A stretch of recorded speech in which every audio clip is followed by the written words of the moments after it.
I have finally achieved my goal, which is to fly on the third version of the Singapore Airlines suite. So I'm genuinely excited. See you on board.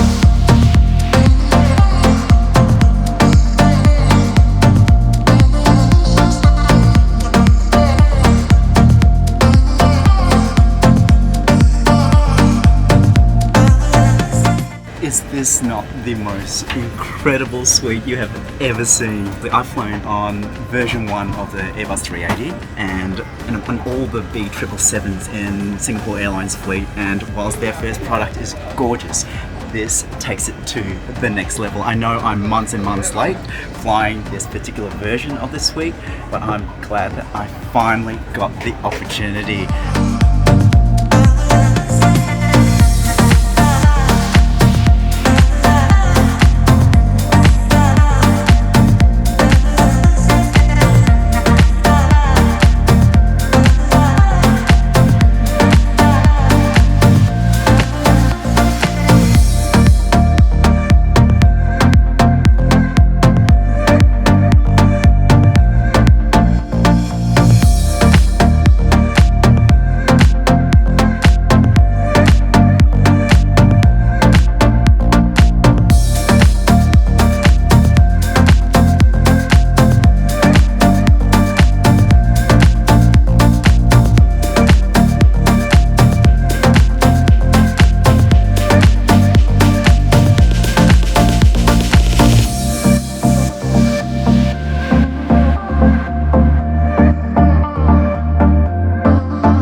Viewers of my channel know that I enjoy a tipple or two, but it's primarily gin and tonic. So when it comes to champagne, I am a new Dom Perignon and Krug. Am I pronouncing that right? I'm probably showing that I'm a cretin. I've probably mispronounced it. I'm starting off with the Dom, and then I'm going to follow that with the Krug. Because I'm okay with that. Yeah. Ooh. Well, that's actually quite lovely.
and we have a selection of warm nuts. You can either have cashews warmed or lightly salted, caramelized walnuts or macadamia nuts. And because I have my own macadamia plant and I produce kilos and kilos of macadamia nuts every year, I opted against macadamia, so I've had the candied walnuts and the lightly salted cashews.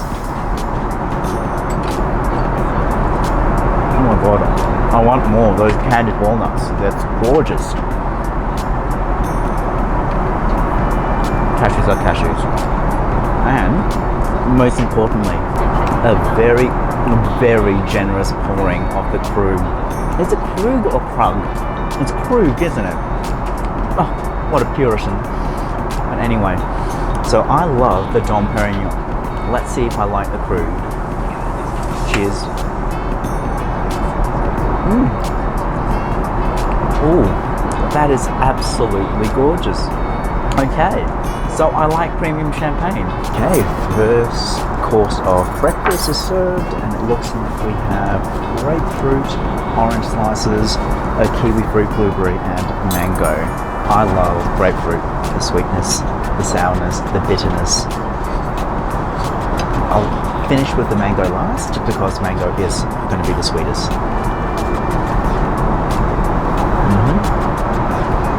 Orange.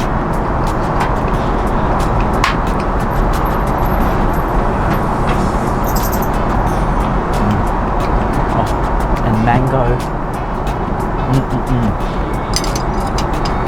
I mean, it's fruit. There's not much I can review about fruit.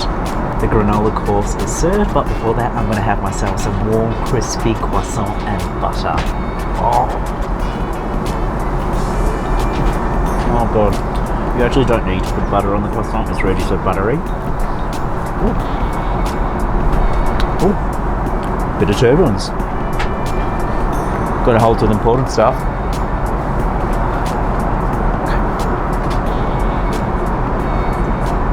I've decided I need to have Krug and Dom Perignon every time I have granola from now on. It's the only way to eat. So what we have here is granola with Greek yogurt, raspberry and blueberry. Let's mix it up a bit. Ooh, and there's a little bit of mint in there as well, so that should give it a nice mojito mix. Ooh, that looks so good.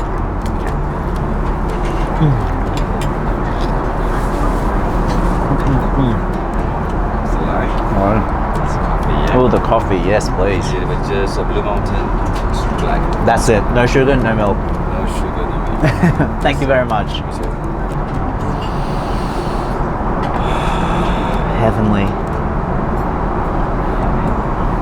Oh my god. That's so good. Coffee, pineapple juice, and champagne. What am I like?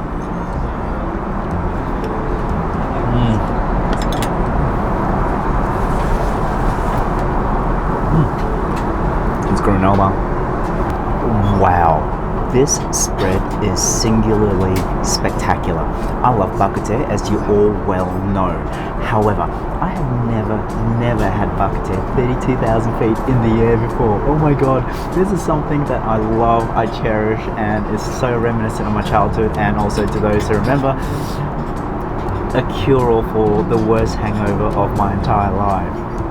But what we have here is a bowl of steamed rice with some coriander garnish, a small plate of chili and dark thick soy sauce, steamed or boiled peanuts, salted preserved vegetables, and yu cha koi, which is savory Chinese donut. Firstly, I'm going to taste that Bak Kut broth. This is what makes Bak Kut. The literal translation of Bak Kut is meat bone tea. However, just so you know, there is no tea used to make this broth. That references the tea that you drink with this. Okay, let me have a taste of that broth. Itadakimasu. Oh, this is the famous Singapore pepper Bak Kut. It is so rich, it's salty, but most importantly, it's got that very, very strong pepper kick. That is the most overwhelming pepper bak kut I've ever had, and I mean that with absolute reverence. They set all the settings up, and then they came a few minutes later with the Chinese donut or the yu chao koi, because they were heating it up so that it'd be really crunchy. So, is this going to be an ASMR event?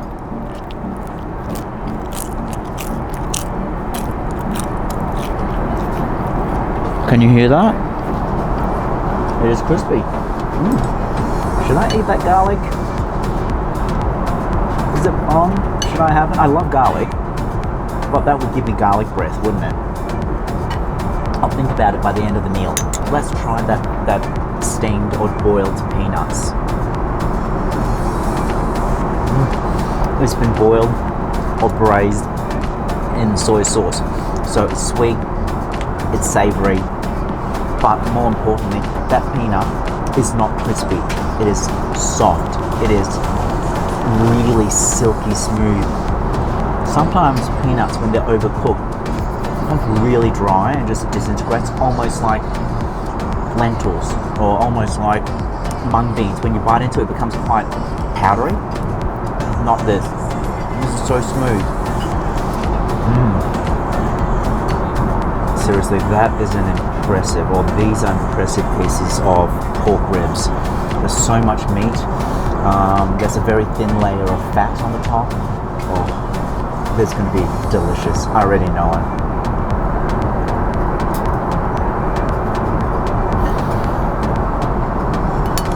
Look at that. It is seriously tender, not dry at all. Melt in your mouth. Okay, watch this. Look at this. My chopstick. Look at that. That has been cooked to perfection. It's been sitting in that broth and boiling for God knows how long. Look how clean that's come off. Okay, I'm gonna grab a piece of that, dip it into that chili soy. Oh, it's very thick. Grab some of that chili. You know that's not going to be spicy because a chili that size is never spicy. Okay, bit of that preserved vegetable. This can only be delicious.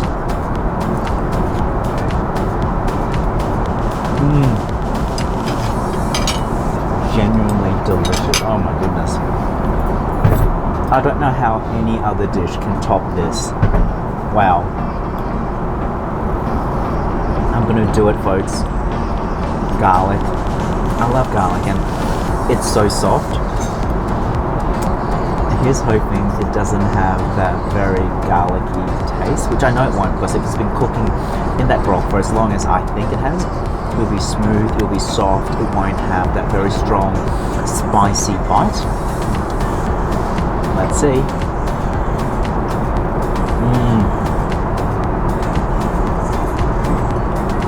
So good.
so much. Thank you so much. Keep in touch. See you next time.